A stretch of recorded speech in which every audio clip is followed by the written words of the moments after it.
Hello again, and welcome back to another episode of the Ostrich Technique podcast. I'm one of your co-hosts, Ananth. And I am your other co-host, Chris. Yeah, Chris, how's it going? It's obviously been a while since we've done one of these. Yeah, I've been excited for this Thor episode. So, Yeah, yeah, yeah. It seems like Thor's might is raining down on New York right now, at least. So yeah, hopefully you're keeping dry there. yep.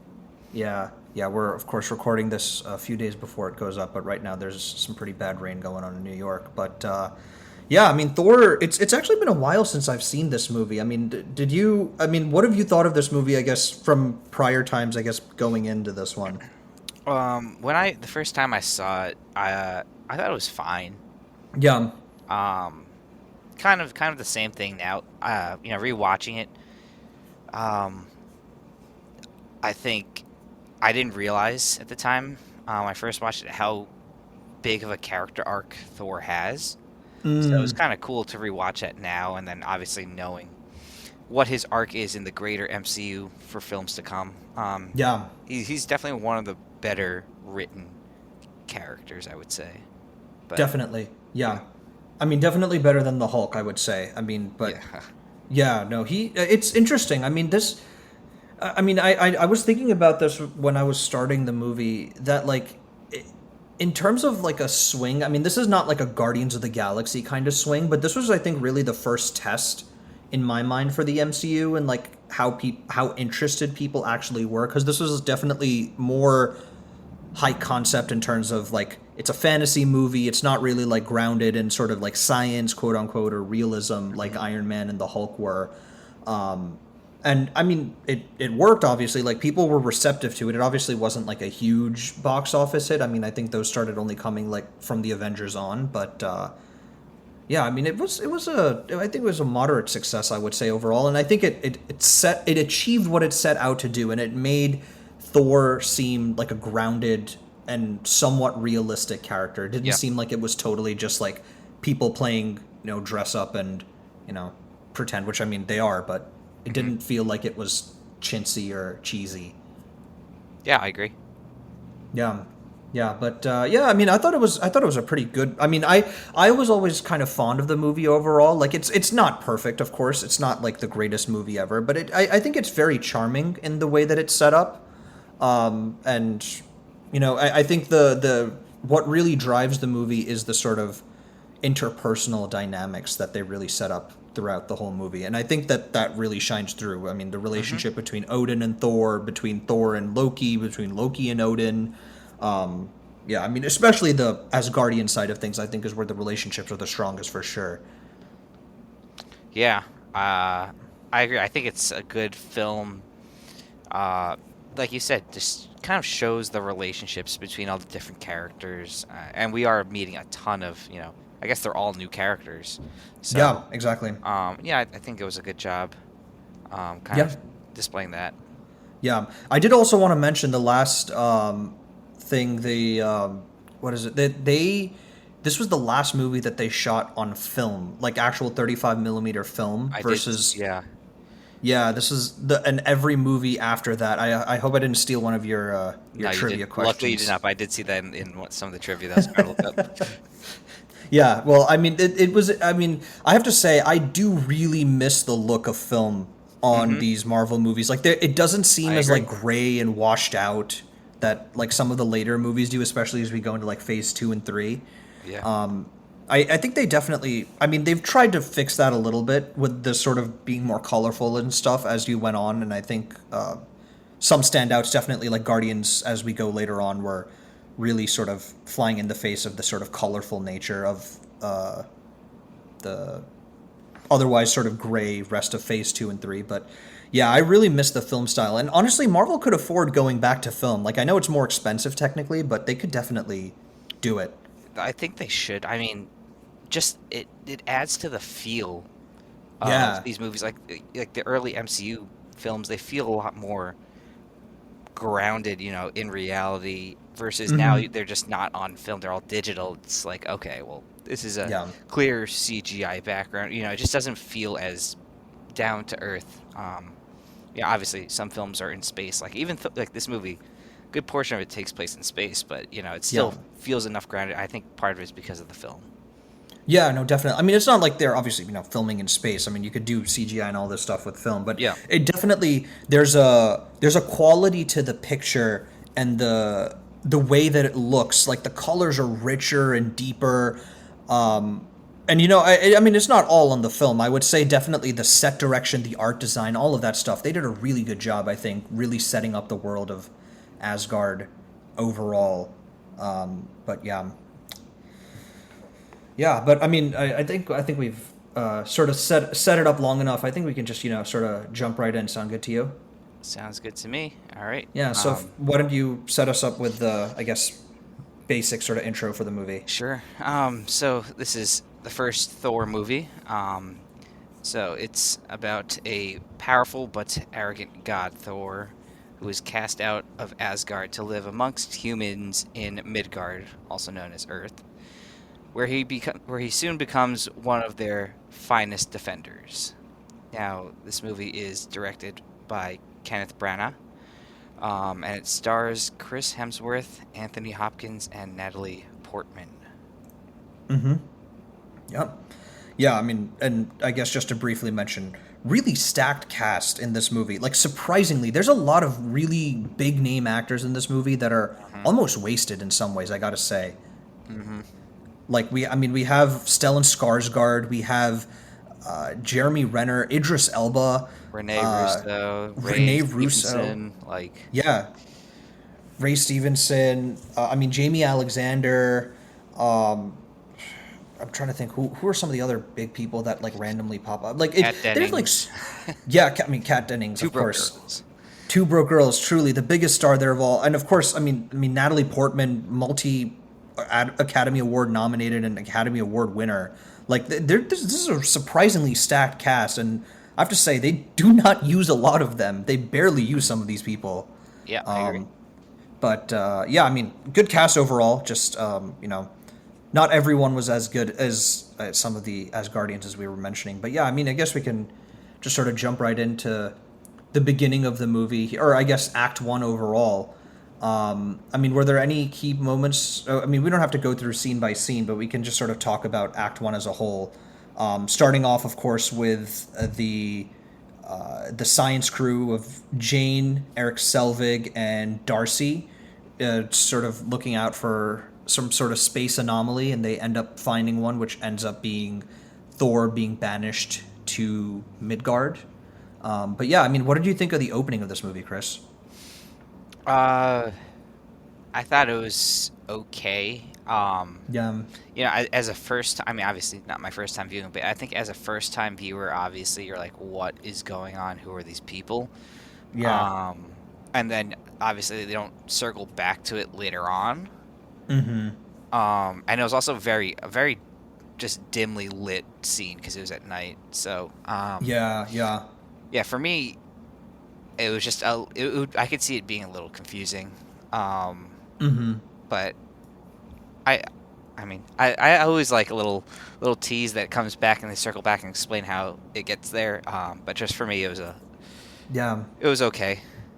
Yeah, no, I think I would agree with that. I think it's more of a, everything is sort of shrouded in mystery in the beginning, and even the Bifrost, when we see it come down, they don't even really show it as a full Bifrost. They make it almost seem like it's a tornado of some kind. Mm-hmm. It's like sort of covered with like clouds and dust and whatnot. I think for me, where the movie really picked up was when we start the flashback with the frost giants invading Tonsberg in Norway. Yep. And then, of course, the fight with the Asgardians, and we get that sort of backstory. And I think they tie that really nicely. I think the first act for me is honestly the strongest of the movie overall. I don't know if you felt the same way, because they play with time in interesting ways, like where they have these flashbacks and they flash forward, and it's all sort of the setup to how Thor gets to that point. And I thought it was honestly pretty seamless how they sort of go back and forth. Yeah, I thought that was good. I liked that little flashback of, like you were saying, the frost giants against the Asgardians, and giving that sort of backstory for Odin, and then kind of going to present day showing Thor. Yeah. I thought that was good. I probably think the maybe the second act I like better. The third act I think was just way too short, but Yeah. I can see why you like the first act more. Yeah, no, I think just the setup was really good because it has to do a lot of the heavy lifting to, you know, Yeah. set us in the world, and I think they do a really good job of that Hmm. personally.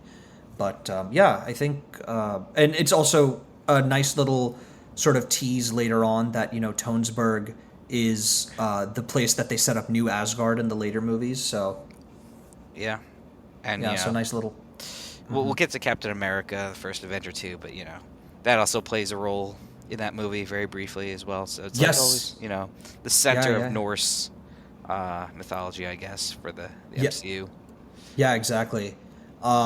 It's also interesting that I mean the whole thing about the Frost Giants versus the Asgardians. I mean, firstly, we never really understand why the Frost Giants came to Earth. I mean, I guess that's not really Probably because super they just wanted important. to conquer them, is my guess. But Yeah, I guess so. But I thought it was a cool implication that they were somewhat responsible for the Ice Age. I don't recall. I don't know my human history. I don't know if the Vikings lived around the Ice Age. I don't think they did.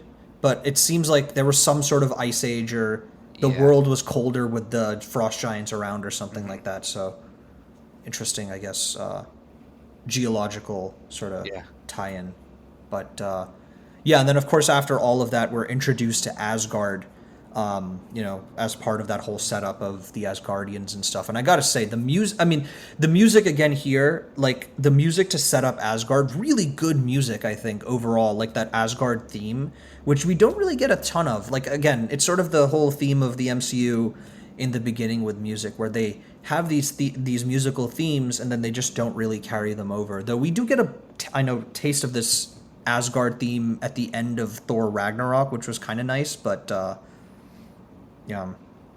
Do you have any thoughts on the music? Nope. uh, No. I really don't think it's like you said. It's kind of been a theme of music doesn't really stand out. You get like little teases and stuff, but I think it's more of the Yeah. same of that. Not until Avengers do we really get a theme Oh or yeah. music that really sticks out. Yeah, yeah, yeah. I mean, even I would say, I mean, even Cap's theme is pretty decent because that's Yeah. also done by Okay. Alan Yeah. Yeah. Silvestri. But Yeah.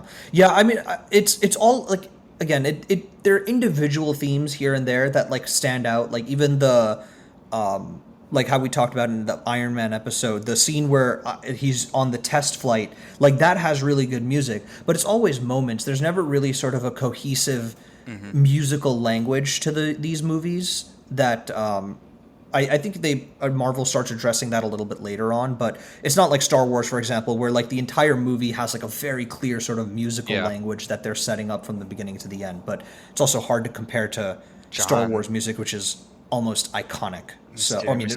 it is Williams. iconic. So Yeah. yeah, Mr. Williams, of course. I mean, man, imagine if they got John Williams to do a musical score for Oh, Marvel. that would be pretty cool, but fortunately not in the cards. Yeah, I mean, no, I think John Williams is all but retired at this point. I mean, what movie would you have him do, I guess, besides Avengers? Because I feel like that's cheating. He would be Okay, great at okay. Avengers. Then yeah, I don't know. I mean, obviously, I was gonna say Avengers. I don't know. Yeah, Don't I know. don't know. Don't know. Yeah, I'm trying to think. Who has the least Captain memorable Marvel. theme? Yeah, that would probably be a good one. Captain Marvel. I don't even know what Captain Marvel's musical Me theme is. I neither. can't even think of it off the top of my head. Yeah, I guess she would need a lot of heavy lifting there, musical theme. Let's see if the Marvels helps with that at all. I don't know if it will. Yeah, But doubt it. anyway, yeah. Anyway, I guess let's get back to Thor. Of course, we after all of that stuff, then we get the setup with Odin talking about like responsibility and like the history to his sons, and Yep. it sort of leads into the some almost coronation scene, which was what I was mentioning earlier. The whole set design and all of that stuff is Oh, it's really, great. really well done. Great. Yeah. Yeah, there's a real sense of like opulence, and like it's really well done overall. And you get like the sort of comics accurate costume of Thor and Odin and stuff. So that I thought was really good. And I think honestly overall a lot of the costuming was pretty comics accurate for the Asgardians in particular. Yeah. Um, I'm glad they went that route. I Yeah. think they were able to go that route just because it's, um, it's outer space, so it's they get that liberty of, okay, well, it's not part of this world, so Yeah. maybe realistically, somewhere in outer space they actually do dress like that, that kind of deal. Yeah, yeah. I mean, it definitely lends to the fantasy element of it. I mean, they were Hmm. clearly playing for more sort of, I guess, magical realism. The idea of these characters being larger than life, almost Shakespeare. I mean, gods, right? I mean, they're Yeah. supposed to be gods, so I guess leaning into that a little bit. And I don't know. However they did it, I mean, props to Kenneth Branagh, props to the costumers and the set designers. Like they did make it seem not cheesy because there's a fine line there, and I'm sure it could have gone real cheesy real fast. Hmm. But yeah. Yeah, and of course here you get a lot more of Thor's personality. Of course, he's a bit aggressive and a bit of a showboat and Very arrogant, yeah. very Even arrogant. But I even mean, as a Chris, kid, in that yeah, little scene with him and Kid Loki, yeah, like yeah, exactly. And I gotta say, those kids were very well cast. Like they did. You could have fooled me if you told me that they went back like 20 years and filmed Chris Hemsworth and Tom Hiddleston as like children because they seemed like they were actually the kids of them. yeah, good casting department. Yeah, I mean, yeah, Sarah Finn, very good casting from Sarah Finn's end. But even Chris Hemsworth is really good casting as Thor. I mean, like obviously we've seen that more with three other movies and almost what four Avengers movies, but he was really good as Thor, and they really nailed that casting too. Hmm. Which is, I mean, I guess a general theme across all of the Phase One. They really got all of the casting across the board, just really solid. They Ed just Norton. nailed it. Yeah, I mean, I guess Ed Norton, Terrence Terrence Howard. Howard. Oh man, I mean those. I guess exceptions to the rule, but it wasn't the casting director's fault. I would say that's more of the contracting. Personalities.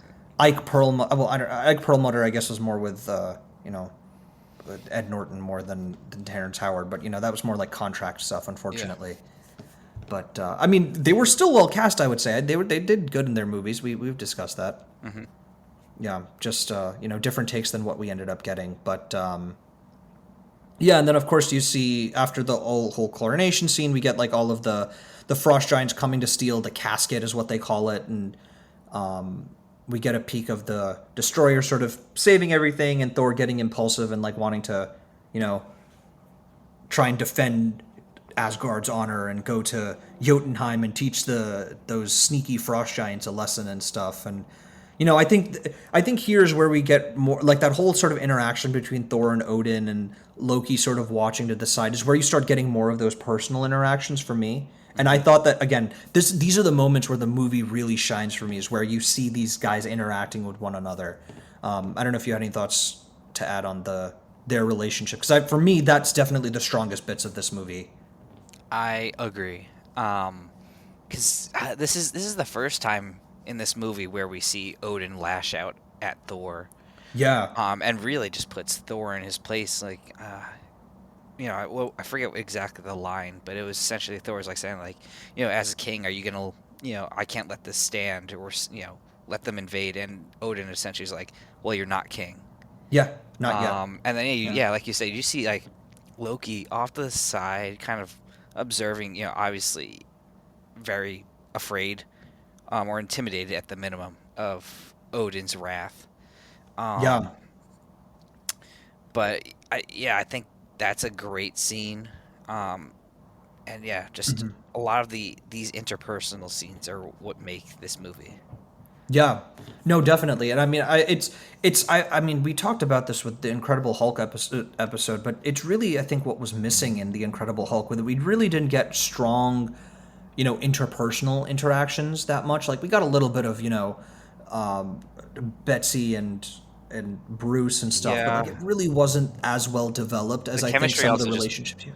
the Yeah, chemistry just wasn't there. Whereas here, it's like there's good chemistry between, you know, Hemsworth, Anthony Hopkins, yeah. with Hiddleston and Hemsworth, and there's good chemistry there too.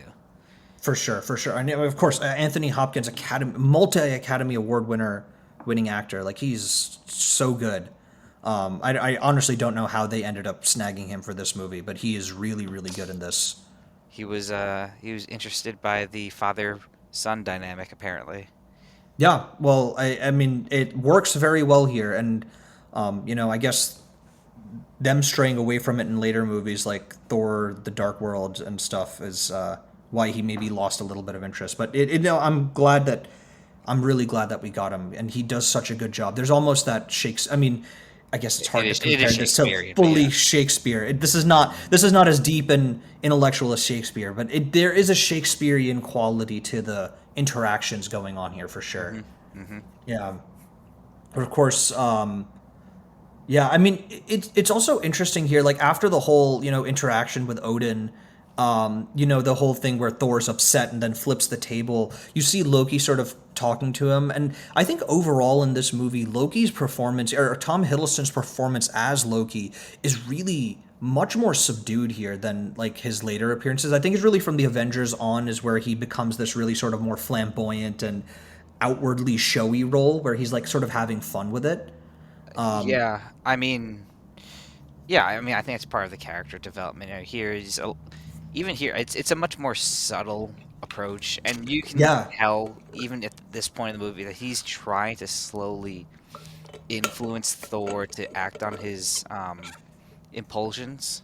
Oh, of course. I Yeah. guess impulse is the word, but yeah, to make him unravel. And I think we kind of find out, in the later acts, um, kind of figure out, okay, now Loki's now very open about his intentions and really is who he wants to be, and then that's why later in the later movies he's much more, you know, I guess very outward, Hmm. and like you said, flamboyant about things. Yeah. No, I mean, but I mean, he plays it really well. Like Yeah. he doesn't do. I mean, it'll like just cut to him for like brief moments. Like you'll see like a facial sort of expression, like really subtle, or like just how his eyes look across the movie, and he does a really good job with that overall. Hmm. It's sort of interesting that they've shied away from that, and I mean, I guess it's just easier to be a little bit more flamboyant and probably more fun. But he does a really good job with the actual acting of the role, I would say. So Yes. Yep. yeah, yeah, but yeah, I mean, you sort of hit on what I was going to talk about next, like how he's really being a trickster and sort of pulling the strings and manipulating Thor. Like you can really clearly see that in that conversation with where he's trying to like tell Thor, oh, you probably shouldn't do this. Your dad, like Odin, is like saying not to go to Jotunheim, and that like sort of is that reverse psychology that gets him to Hmm. go to Jotunheim. Yep. Yeah.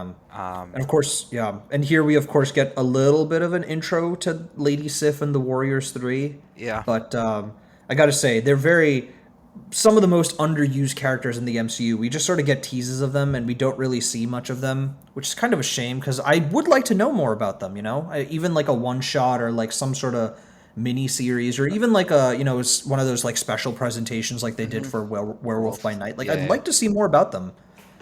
Yeah. Yeah. But don't think we will. I don't think we will, and of course now with Oh, Ray yeah. Yeah. Stevenson as Volstagg, rest in peace, Yes. Ray Yep. Stevenson. Yeah, him not being there, that's gonna make things a bit difficult to unless they can recast it. That's never It can, but considering they already recast one of them with the great Zachary Levi. yes. Yeah, yeah, Shazam. Shazam. Shazam, of course. Yeah, no, but yeah, then of course, I think the big thing about Act One is the end sort of action scene is them going to Jotunheim and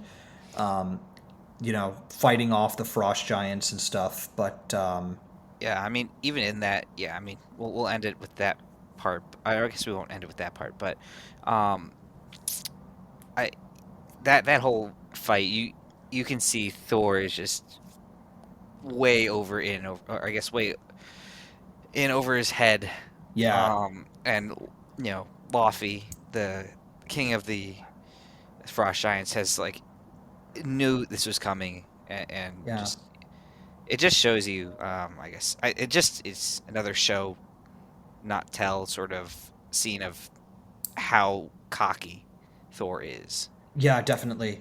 And I Even mean like, it. oh, Yeah, sorry, go go ahead. ahead. Okay. No, no, you go.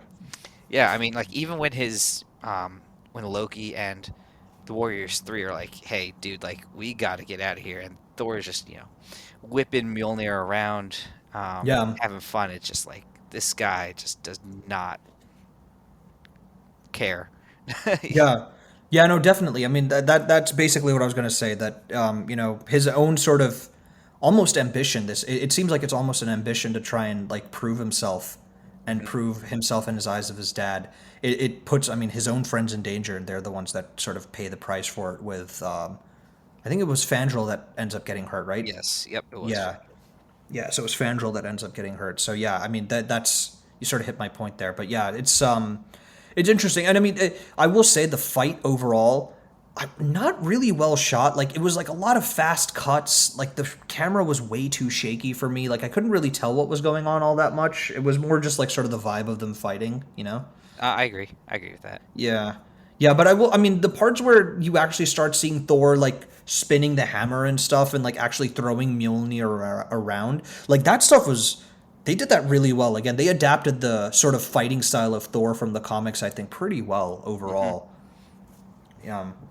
Um, yeah, of course, then all of that stuff, and they're trying to escape, and then Odin comes to bail them out, and they have this whole argument with Laufey, and they're able to escape, and then the Act One really ends with the whole argument between Thor and Odin, and then Odin being cast out. But again, the argument between Yeah, Thor and Thor, Odin Thor being really, cast out. yeah, yeah, yeah. But the whole thing with Thor and Odin, again, that argument is really, really good. Oh, it's Yeah. so powerful. I mean, when I was looking for some stuff up for the trivia, they were saying that I think Kenneth Branagh told Hopkins to just improv that, and so people were on the set, and even Hemsworth and Hiddleston were trying really hard to keep it together because it was such an emotional scene. Oh yeah.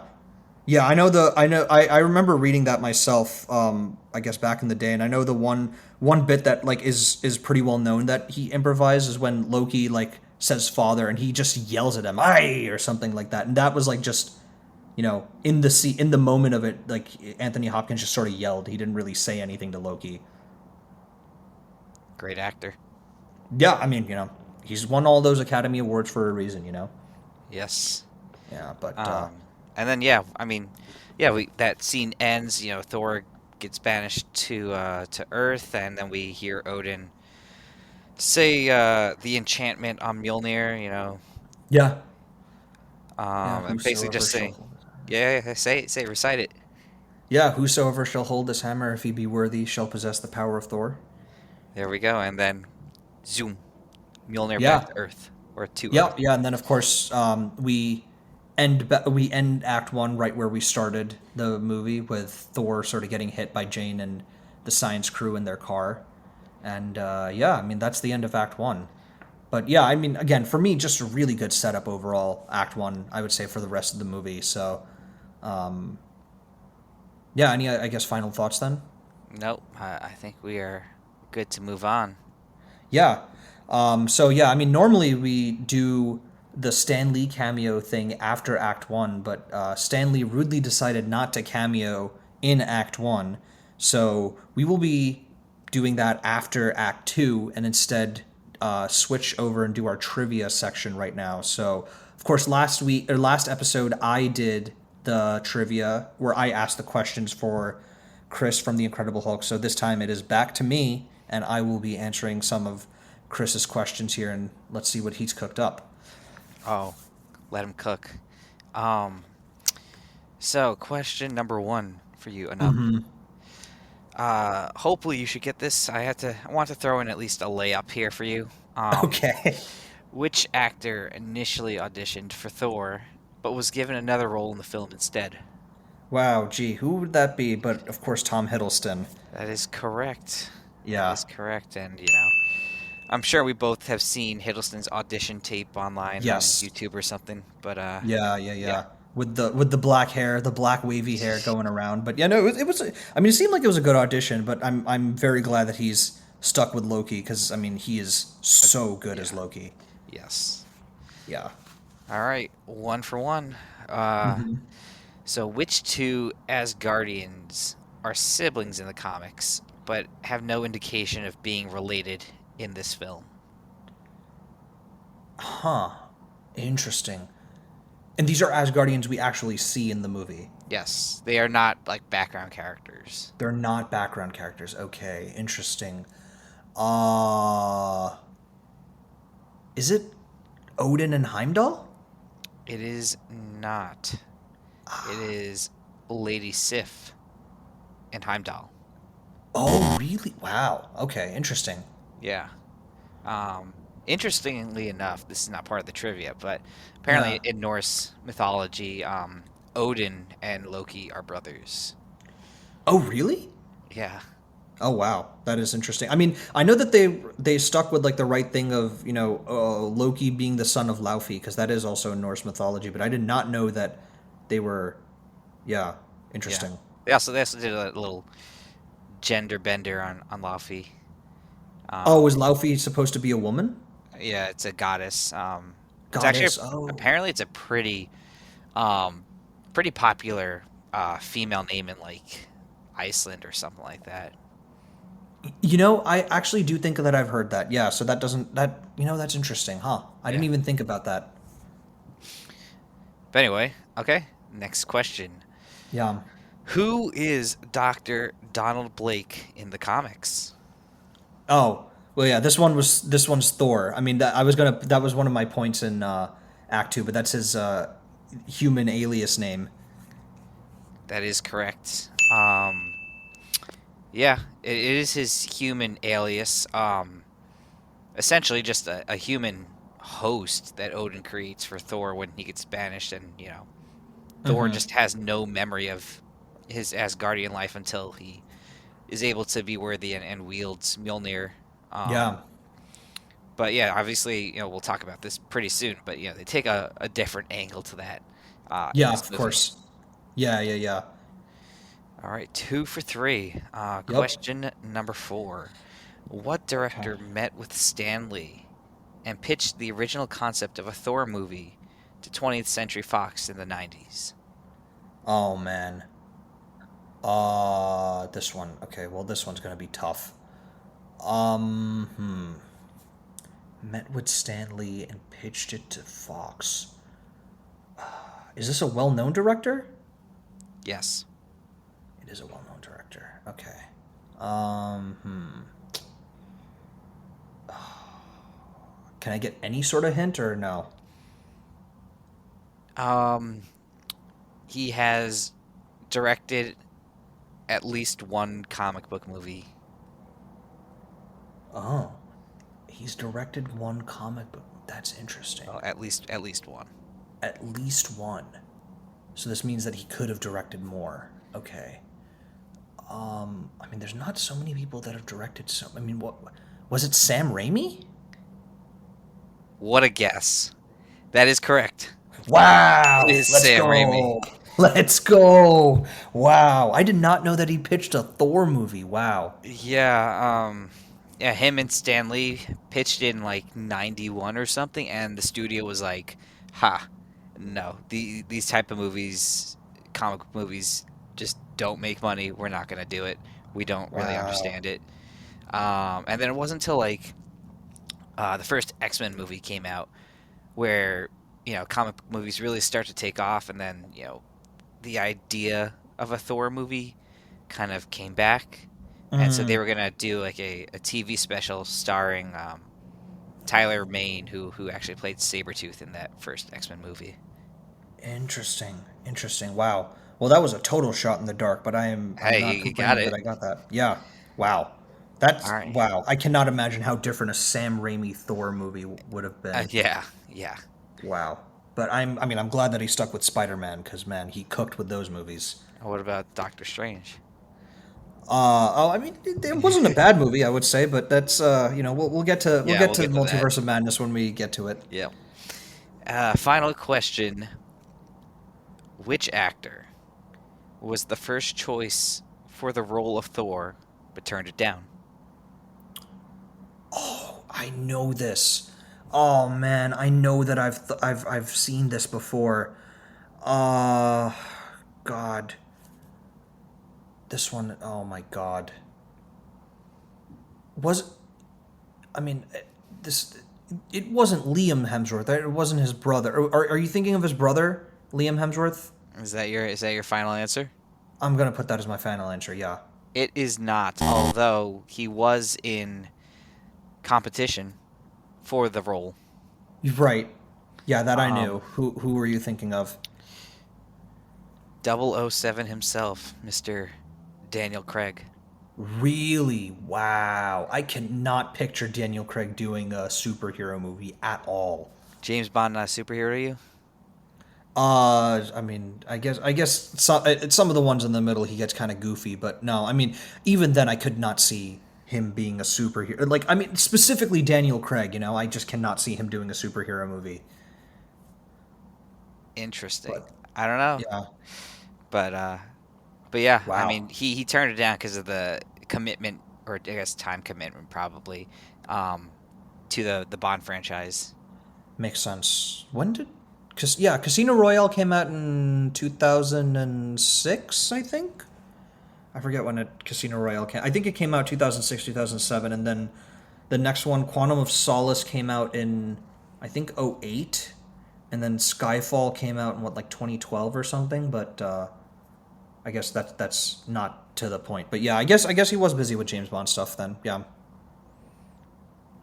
Wow. Well, yeah, I did better this time. I would say I got You get 3 out of three. 5 right. Yeah, you got three this time versus two and a Yeah, let's half. So, Yeah, let's go. All right. Well, that's good. I mean, I'm happy with 3. I think those other ones were the fact that I got the Sam Raimi one at all yeah, was I did not expect you to get that, but yeah, you let's needed a little go. help to get there, but you got there.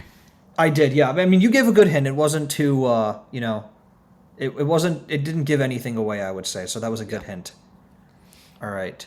All All right, right. cool. Well, Act that two. was that was yeah. So now I am at what, 5.5, and you're at 2. So you gotta put a miracle here to come back in the next round for Captain America, Chris. Don't worry, we got a lot of movies. We got a lot of movies.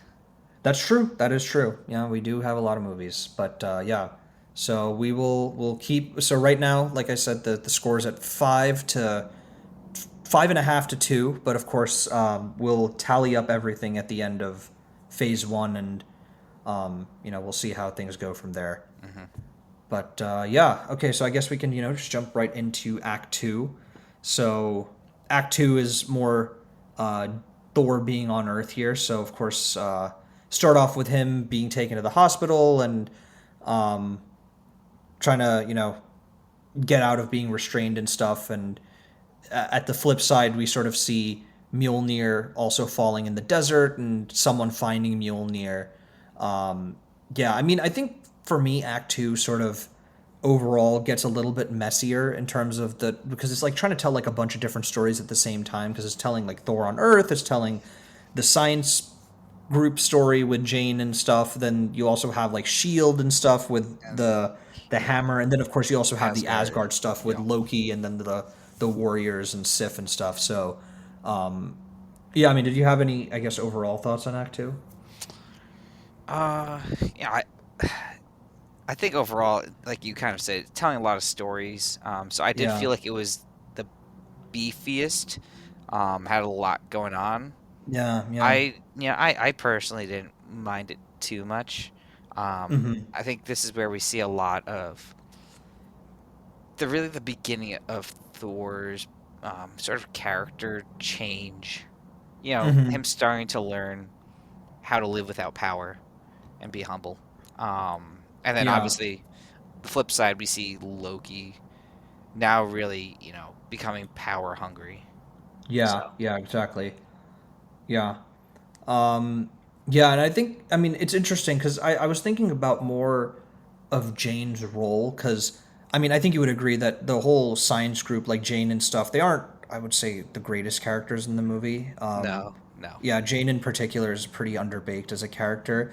And I think I realized that the whole role that they basically serve is just to sort of explain the magical side of things and make it quote unquote more scientific. She was sort of like the way to explain it to the audience. Yes. I Yeah. mean, also a love interest, but even then, it's like the, they didn't. Thor didn't need a love interest in this movie, really. Yeah, I agree. Like I I agree feel he like, didn't need a love interest. yeah, I don't know. I just feel like throwing in Jane as a love interest didn't really add anything. Like we'll get to it later on, but it's not like he sacrificed himself to, for Jane, to really, like, specifically for her, you know. Yeah, yeah, exactly. Yeah, I don't know. I wasn't super enthused with the whole, you know, Jane Thor relationship, but I mean, I guess it's integral to the overall, you know, sort of fabric of Thor's mythos is having him being attracted to Jane Foster. But I mean, I would say even in this movie, they don't really do such a great job setting up that relationship overall. Hmm. Yeah, but yeah, it's. I mean, honestly, I don't have a ton to talk about. You know, Act Two here. I mean, Act Two, what they sort of it's basically what they're setting up that Shield has found the hammer. We get sort of the same scene from the end of Iron Man Two, where Coulson finds Mjolnir in the middle of the New Mexican desert. We have the Stanley cameo finally. Yes, we do get the Stanley cameo, where I honestly kind of like that, where we're getting a little bit of the world where like people are just sort of trying to take turns trying to pull out the hammer, Having like a which I thought. cookout too, have a grill there. Yeah, yeah, exactly. I thought that was kind of a nice little touch of slice of life of humanity there, which you don't really get a ton of, you know, ordinary people in the MCU. It's more obviously focused on our characters, but like, you know, getting a sense of how other people are navigating the real world, I thought it's always nice to get a little bit of that flavor. But yeah, yeah, of course that's Stanley's cameo there, and then this is where, of course, we get Thor in the house or whatever when he's like starting to talk with Jane and stuff a little bit. We see that little tag Donald Blake on the shirt that Jane gives him, which is again how I sort of knew the name, but I think we both sort of knew Donald Blake. Yeah. Yes. Yeah. And I honestly think that the two big things here are, Thor realizing he's unworthy when he basically, wrecks his way through that sort of shield Yeah. camp, Mm-hmm, and mm-hmm. finally makes it to Mjolnir and is unable to lift it. Also, I feel like it was just a super, super forced, shoehorned cameo of Hawkeye. Like, Yeah. Yeah. I, I would I agree. don't know. Yeah, I feel like they'd really, like, obviously they're doing it to set him up in the Avengers, but like it really could have been anybody, and it served no Yeah. purpose of it just being, Hawkeye.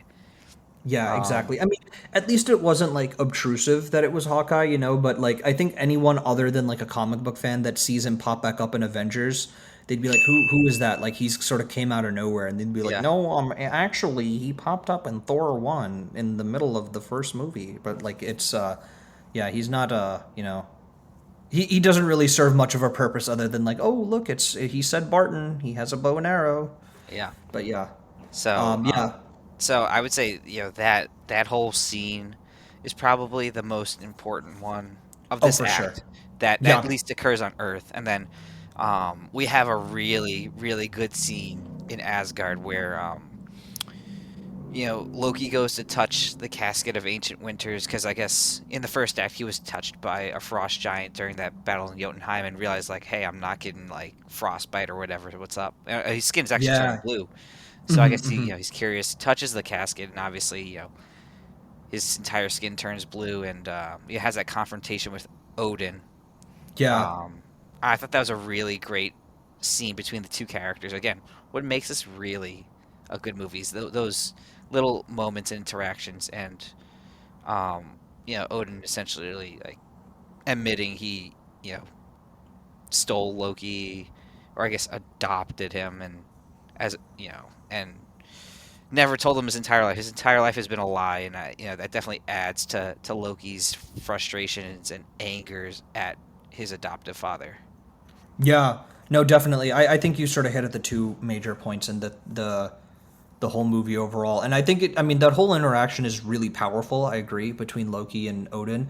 I just find it really funny that once Loki starts like getting angry at Odin, it almost looks as if like Odin is faking it and just faints. But of course, I mean, Yeah, we know he goes into then he Odin goes to sleep. the Odin sleep. Yeah, but He yeah, goes into Odin sleep, but really convenient timing from Odin to like, oh man, Odin sleep is kicking in. And it's interesting because Frigga says that he's been putting off Odin sleep for so long. So it seems like he specifically chose to go into Odin sleep then. Like, nope, It's I'm just yeeting possible. out of this conversation. Yeah, I mean, for me at least, I interpret it as, okay, this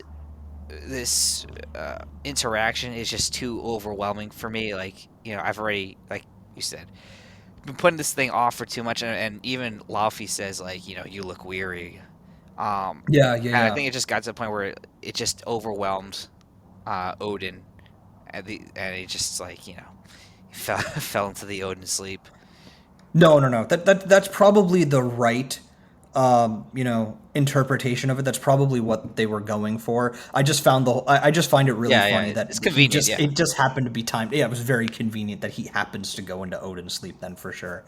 yeah, Um, but yeah, I mean, I think again the whole thing with Loki is there's so much complexity to the emotions that he's feeling. Like on one hand, he is looking for his father and his brother's respect, but on the other hand, he's also like, I mean, understandably kind of upset that his whole life he's been sort of lied to about this. And yeah, yeah. he I was mean, like, almost a pawn in the whole politics that Odin was trying to play at. yeah. I mean, he literally, yeah, he literally just says, like, was I just like a bargaining chip for you, something to that extent. Yeah, yeah, exactly. And Odin essentially was like, yeah, you are a peace Yeah, treaty essentially. And yeah, I mean, your entire life you're being told, like, you're born to be a king, yeah, but it's like, no, really, my biological son was going to be the king, and you yeah, were yeah, just here for politic purposes. So yeah, it's exactly. you feel for him. Yeah. No, it is interesting. I mean, it is really, really interesting that we get that whole dynamic there. That he was just always a pawn in the whole game there. But yeah, I again, I think he does a really he as in Tom Hiddleston does a really good job of conveying that sort of hurt and the complex emotions that he's going through there, because it's not an easy thing to sort of convey all of that, and I think you really get that through his performance for sure. Hmm. But yeah, and of course, I think, like you said, the other big bit was Thor sort of not being able to lift the hammer, and it's very much the sort of hero's journey here, where he's trying. I mean, almost like Arthurian legend, right? Like you have to lift the sword out of the stone and become a Yeah. hero, but he's not the hero yet, so he can't do it. But Hmm. yeah, even the interaction between Loki and Thor. That's another one I don't think we touched on, where Thor is sort of defeated, and after he's interviewed by Coulson, or I guess interrogated by Coulson, is where Yeah. Loki comes in and starts lying to him, saying that he's banished and he has to stay banished, and and that Odin's Odin is dead. dead and Yeah, stuff. yeah. But after that whole interaction, then Loki turns away, and you see in his eyes that, like, oh man, he bought it. I can't believe he actually bought it. And you can see that his sort of plan is sort of falling into place, which again, really good acting by Tom Hiddleston there. It's all coming together. It's all coming together. Yeah, and I think the one thing that I found funny also was they mentioned, what is it, when Selvig comes to try and save Thor, was he says that he's so jacked as a physicist come doctor because he's on steroids and Right. is a bit of a health nut. And I don't know if you saw this article. I think it popped up like this week or like last week or something, where some, I think, physical trainer was saying that like at least 70% of Marvel's heroes are on some sort of performance enhancers. Interesting. I Yeah, I wonder what the validity of uh that I is. I would probably buy. I mean, like Chris Hemsworth himself is like pretty naturally fit, and like even like Chris Evans, for example, are pretty naturally fit. But I would say I wouldn't be opposed to it. I think the very clear example of that's probably someone like Kumail Nanjiani, which I'm sure he could get fit on his own, but like to be that fit is like Yeah. kind of nuts. Yeah. Yeah, but anyway, I just thought it was kind of like a funny sort of. I don't know if it's. I mean, it was probably not intended to be a real sort of jab at real life, but it's Hmm. just kind of funny that I guess ends up reflecting what's going on in the real world.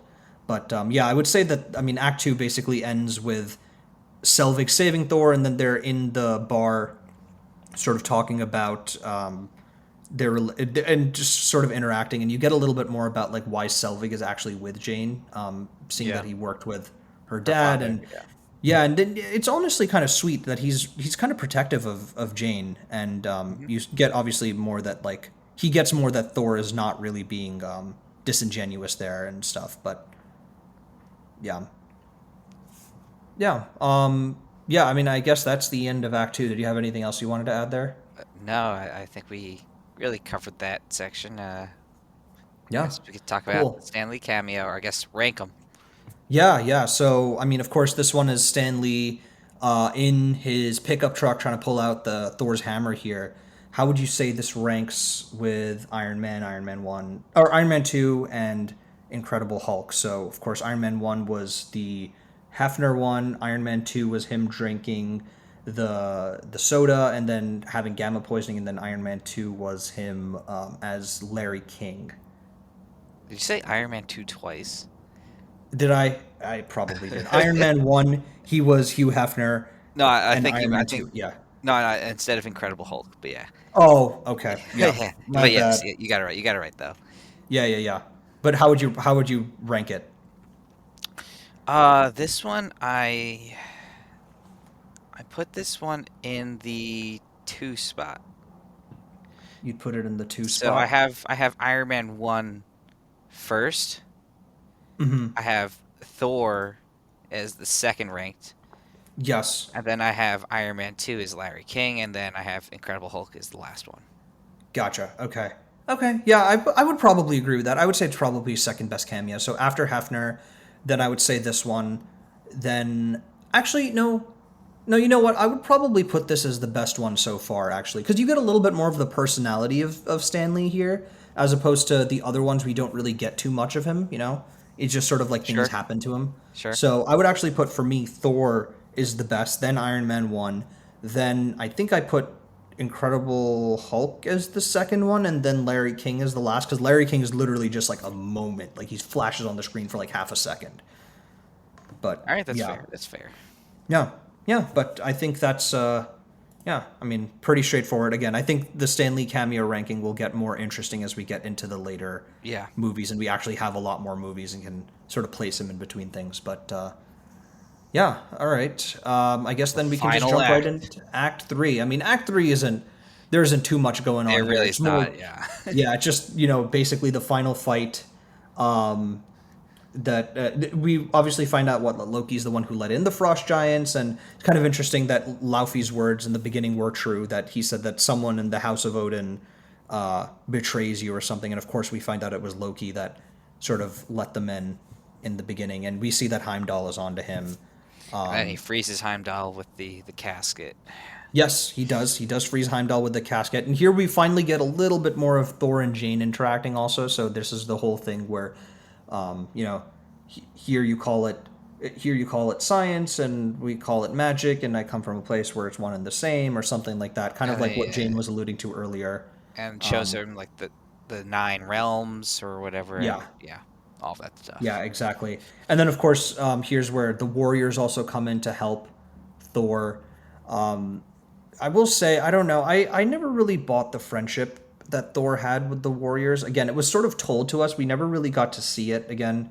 I sort of made the point already, but I would like to see more of that friendship built out, which we never really got to. But yeah, I think that's. I mean, they come to see him, which is it's a nice sentiment. Hmm. But I will say tonally, it's also a bit weird the music choice that they play. It's kind of like a sort of jaunty, upbeat music. I don't know if you noticed this when they come to save him versus when like it's almost like kind of a touching moment that they like sort of defied Loki, and they almost are going to get banished themselves, and they want to come save their friend. Well, And they're not a this is fan of not. Loki at this point anyway, so they're like, oh, what could happen? Yeah, yeah, yeah, of course. But like even then, like they would still be stuck on Midgard if Loki, presumably stayed in power. But I Yeah. mean, to note, this was also this. I remember seeing a video about this from Every Frame of Painting. I don't know if you know this YouTube channel. He did really really good sort of video essays on movies, and he did one about Marvel's music. And this was one of the points that he made was the music that they chose in Thor for this specific scene was maybe betraying the actual weight of the scene. Mm. But yeah, but of course here also Loki starts getting desperate. He actually sends the destroyer, like you mentioned. He freezes Heimdall, and yeah, and then this, of course, like the big thing is basically the battle between the Destroyer and Thor in this part while he's still on Earth. And I will say the Destroyer looks really good. I mean, he basically is ripped out of the comics. He looks exactly like he does in the Yes. comics. Yes. Yeah, really, really good. And of course, here Thor learns his lesson, doesn't seek to fight, but is actually looking to like protect his friends. Like a king never seeks out a fight, but is always prepared for one. Kind of like how Odin says. Yeah. And Anything then else you'd want he to add just gets about, I guess, this part on Earth? uh no, not really. Yeah, I mean at this point Thor recognizes that this may be how the rest of his life is. Kind of powerless, he's not worthy, and really starts to take on a human perspective. Like you Mm-hmm. see him making breakfast, doing the dishes and stuff like that. Right. And it's really nice to see like he actually finally seems at ease and happy. Um, and then yeah, it ends up with him getting just backhanded like 20 yards into this to the asphalt. Um, but Mm-hmm. yeah, it makes him worthy. So it all pays off. Right. Right. Yeah. No, I mean, it does pay off. I will say I don't. I mean, I didn't fully buy that him just trying to save his friends was the one thing that Yeah, makes him worthy. yeah, yeah, yeah. I mean, I think it's a build-up, right? He's learning humility, living with the Yeah. humans finally, and then obviously that act of selflessness. So Yeah. I, Yeah. I I don't think it was only that act, but yes, I see your point of like, Yeah, I is mean, that even really with enough? all of the buildup, it's still just not Yeah, like I don't think it was yeah, truly enough, yeah, But yeah. it's I I mean, understand that they were working with limited amount of time here to yeah, in the actual movie to do this. Though I mean, what it's a 2 hour movie, they could have maybe given like 10 more minutes, like 5 or 10 more minutes, just to explain things a bit more. yeah. But yeah, and of course, after all of that is they go back to Asgard, and then I think the actual final bit is Loki and Thor's face off, and I would say this one is definitely more impactful because it actually Oh has yes. emotion and weight behind it, like the relationship There are also between Loki. stakes. There are like actual Oh yeah, stakes in this. yeah, Um, yeah, for sure. like obviously we get to see much, more of Loki's trickery of his, self duplications and Thor essentially has to make that choice of do I basically I guess what was it? Heimdall's observatory thing? Like that thing was just shooting left and Yeah, right. yeah. Like I mean, it basically just was like I just destroy the called other it the realms. Bifrost, right? Well, I guess the Bifrost is technically the bridge, right? That's the Rainbow Bridge, right? The Yeah, the is, Rainbow isn't Bridge is where. isn't that technically the Bifrost? Like, isn't Heimdall's thing like something? I don't know.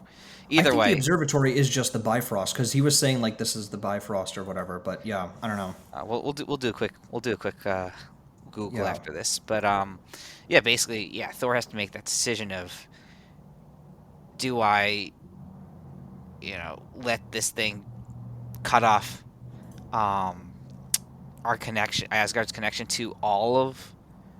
I guess destroy all the other realms, right? Because the casket was kind of freezing their connections. I don't know, or just yeah, just destroy the Rainbow Bridge and never see Jane again. yeah. I mean, and that was actually. I mean, it was actually there was a bit of emotion there. Like he has the option to Yeah, to not destroy the Rainbow Bridge and be able to see Jane again. And he, I mean, again, does the actual noble thing and sacrifices that ability to be able to, you know, stop Loki from destroying Jotunheim. Though I will also say the fact, I mean, Jotunheim did get pretty wrecked for whatever little bit yeah. that the Bifrost was going. So it's kind of interesting that the Frost Giants didn't. I mean, obviously we don't go back and visit Asgard and stuff till Thor 2, but interesting that the Frost Giants never seem to, want to retaliate. Because I feel like that would be very clear grounds to, like, Yeah, but they probably realize at that point they're pretty much outmatched. I mean, yeah, yeah, I guess we haven't mentioned it yet, but yeah, um, Loki double crosses his biological father and yes, basically leads him to Odin and the Odin sleep, and then just kills Laufey to take the yeah, credit. and then obviously Thor comes in and it's leads to their fight. But Yeah. um, really playing a lot towards that trickster sort Hmm. of reputation that he has, and Yeah. Yeah. No, I um, mean it's not a great plan overall, but I will say, I not a mean, great plan. you can understand why he did it. Like you can tell that he's really just trying to like get his father's approval Yeah, and his love, and even like trying to prove himself to Thor that like he can, take on this stuff. Of course, everyone sort of sees through the ruse, but yeah. I mean, like he also, I think also part of it is that he truly does love Asgard. Like yeah. he very much could have just like let Odin die and then be part of the Jotuns, but Hmm. yeah, I mean, he truly loves Asgard as well. That's got to play into that as well. Yeah, no, definitely. Definitely. But yeah, I think, I mean, again, the complexity that Loki has in this movie, I mean, we don't really see that level of complexity, honestly, till the Loki TV show, I would say. Or, I mean, we also see a little bit of it in Thor 3, I would argue. But yeah, I mean, we don't really get this level of complexity from Loki again, and I honestly really appreciate the sort of creative decisions that they took with Loki in this movie. Hmm. I mean, obviously, good foundation for the rest of his character that we get to see for all of his other movies. Oh, I did a quick search. So Hmm. that little observatory, that gold thing that Heimdall's in, is actually called the Himmelborg. Interesting. Okay. The Rainbow Bridge is obviously the bridge from Asgard to the Himmelborg, Hindenburg. and Okay. then the Bifrost is that actual sort of transporting beam. Gotcha. Like that energy. Yeah. Yes, yeah. But anyway, Interesting. Okay. sorry for Well, the more you digressing. know. No, But no, yeah, no. The more you know. Yeah, I didn't know that. and then I guess Odin conveniently comes out of the Wakes up Odin from the Odin sleep sleep. Yeah. and saves them as they're falling as the bridge collapses. Yeah, that was a bit convenient. Considering, Frigga thought that he was going to stay in it indefinitely almost. Yeah. Like, it's kind of interesting that, like, he has. I mean, it's almost like a few days this Odin sleep. It's like barely anything. Yeah. Yeah, Dramatic but. effect, though. Of course, yeah, it's dramatic effect. It honestly lends credence to the theory that it was just him conveniently trying to skirt out of that conversation with Loki. That's one way to do it. Oh no, I have to go to my coma. Exactly. Yeah, just an easy way to get out of it. But yeah, and then of course he comes back just as Loki, quote unquote, kills himself. But of course we know he didn't kill himself. Yeah, kind of falls into that wormhole. Yep, yep. But yeah, and then of course the end of the movie is Thor talking to Heimdall and seeing that Jane is like inspired and doing more research to try and find Thor again and stuff. And that's the end of the main movie. And then of course we have the post-credit scene with Fury and Selvig, where we actually get to see the cosmic cube, and that is a kind of exciting tease for Yeah, sure. well, I guess that's worth a look. You know. Yeah, well, I guess that's worth a look. Exactly. But yeah, and I think that's it. I think that's it for Thor. Anything else you want to cover on Act 3 before I guess we give a quick rating and wrap up? I do want to say I personally think that post credit scene is one of the most important post credit scenes in the entire MCU. Not even up to that point. Like Mm, right like however movies we are now 30 plus, it is one of the most important post credit scenes in my opinion. really interesting. Yeah, I mean it is important. I wouldn't have necessarily pegged it as one of the most important, but I can see your perspective. I can see why you'd want to put that as one of the most important for sure. Just because I mean, why would you say so? Because what, like it sets up the Avengers and One, it sets up the Avengers. It uh sets up the Avengers. Obviously, later on in Captain Marvel, we know how the Tesseract plays into her getting her powers. right. Basically, yeah, it's like you said, it's our first real introduction to the Cosmic Cube or the Tesseract. Mm-hmm. I know in Iron Man 2 we kind of saw a drawing of it, but this is like the actual first time we see it, and um, it literally is the main Infinity Stone or MacGuffin throughout the entirety of Phase 1, and even Phase 2. It's the most popular um, Yeah. Infinity Stone, And I don't know. Yeah, it just kind of it's like connective tissue For to sure. the greater MCU. And obviously it's the jewel of Odin's chest or whatever it's called. Yeah, Um, yeah. so yeah, it's just kind of set up where like now you see Nick Fury is really wheeling and dealing here because this is was he wasn't in Incredible Hulk, right? Nick Fury was not an Incredible Hulk. No, that was Tony Stark was the Yeah. the sort of connective cameo there. Yeah, so now you really see like okay, they have some stuff going on at Shield and they have this seemingly, you know, pow- dangerous power source or something. Right. Which we'll later on realize okay, this is the thing that's driving the first Avengers movie and indirectly driving the rest of the Infinity Saga. It started with this. This is the first introduction that we have to the Infinity Stones. So Yeah. Yeah, no, it is yeah, you're right actually. This is the first time we actually see an Infinity Stone in the MCU. But yeah, I mean, well taken points. I mean, I would I still probably wouldn't say it's the most one of the most important, but I think your argument has convinced me that it is moved up the ranking in terms of importance of post-credit scenes, I would say. I mean, definitely one of the two most important post-credit scenes in Phase 1 for sure. That I would 100% agree with. That and of course the first Iron Man's post-credit scene. yeah, I mean, we'll get to it next episode. But Captain America really didn't have a post credit scene. It was more like a mini trailer for the Avengers. But Oh yeah, yeah, no. I mean that wasn't a post-credit scene at all. That barely counts. yeah, Exactly. okay, Yeah. I mean, it has two post-credit scenes, right? Because it has the one where he like actually is yeah, doesn't it have two? Kind what of are they? technically. Well, one is well no, one is the Avengers cameo, but isn't there something else also where I don't know. I guess we'll have to see. We'll I find get I out. guess we'll have to see. I guess we'll find out, and I guess you guys will find out, Until our next lovely time. listeners, as we will listen to Captain America or talk about Captain America: The First Avenger in next month's episode. Yes. Great transition there from us. Definitely seamless and very planned there. Yes. But yeah, Chris, how would you rate this movie, Thor? I put it at a 3. Yeah, I would agree with you. I think this is a very solid three. No quarter points here, but yeah, I'm very much in agreement with you here. Yeah, yeah. I mean, any last thoughts before we wrap up here? No, overall, like I like we've been saying this entire time, it's more of a movie about interpersonal relationships.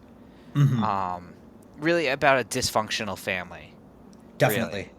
Um, and how one of those family members goes on a self journey of Yep. like learning humility and stuff. And that's what it is at its core. And I think it's a good story and good sort of lesson to tell. Um, again, obviously through the lens of this Shakespearean god. Definitely. But I think it was a good introduction of space and magic into the MCU. No, definitely. Yeah. I mean, it's a good. I think this movie still holds up for me as a movie that still has that charm that I remember when I first saw the movie. And I agree with you. It's a good setup. It's not perfect, of course, but it really strives on the interpersonal relationships that this movie sets up. And unfortunately, doesn't really carry on as much in the No. second Thor movie, which is, I think, to that movie's downfall. Yeah. Because really, the only strong interactions in that movie is between Thor and Frigga, and then Loki and Thor, of course. But the Odin part of it is like completely just gone from there. Yeah. But hmm anyway, I also will say like the CGI in this movie is for the most part like it's fine. It's not jarring or anything like later yeah, Marvel movies. Like I think the CGI is completely fine and it's which is a good thing. And yeah, it's a sad thing that's we're saying these earlier movies like literally the beginning movies the CGI is better than literally 10 years down the line where definitely, it's yeah. Yeah, it's a bit of a shame, but I think part of that also has to do with, the approach that they take for the newer movies now is what they well, like they have like I think like 5 different variations of scenes sometimes where they'll like film all of them and they want all of those scenes to have Yeah. CGI made for them. I'm not a fan of that method. Yeah, so they overstretch their workers and they overstretch, the production budgets and all of that stuff, and they're just not tactical with how they're planning out their shots. And I think especially early MCU, because they were hungrier and didn't have the sort of infinite coffers that they do now, that they had to be more thoughtful about planning out which scenes had CGI and which didn't. So they worked better overall. Like the destroyer looked really good. Yeah. Like as CGI. Like, so I mean, I agree with you. I think that and good note on the CGI. I didn't even think about discussing it, but I guess it speaks to the nature of the movie that the CGI was never really obtrusive at all. The background effects and stuff, and I mean, Asgard, of course, is like shot on green screen, I'm sure, but like again, it's well done enough that it doesn't pull you out of the movie, as opposed to like say Quantumania, where you can very clearly tell that they shot on Yes. Yeah. in not the quantum realm. But anyway, Yeah. yeah, yeah. Any other final thoughts, I guess, or we can just sort of wrap up here. Yeah. Let's wrap it up. Yeah, well, I mean, of course, that was Thor 1. Like I said, we will be next week, or not next week, but next month we will be talking about Captain America: The First Avenger. Yeah, of course, you can find us anywhere you listen to your podcasts, as you probably are now. So Spotify, Amazon, Apple Podcasts, Google Podcasts. If you were so inclined, please do rate, like, subscribe to our podcast. Of course, it does help us out and just shows that we're not just talking into a void here with our thoughts. But Which we probably of course, are. But I mean, we probably are. But we get some listeners. I've been seeing the stats. We've been getting some listeners here and there. But yeah, of course. And if you have any thoughts or questions, please feel free to reach out to our email at ostrichtechnique@gmail.com. We do check our emails, so of course, if you have any thoughts there, please do reach out and give us some feedback. We're of course still a work in progress here, but I think for Chris and myself, thank you very much for listening, and we will see you on our next episode. See you guys. Bye. see ya.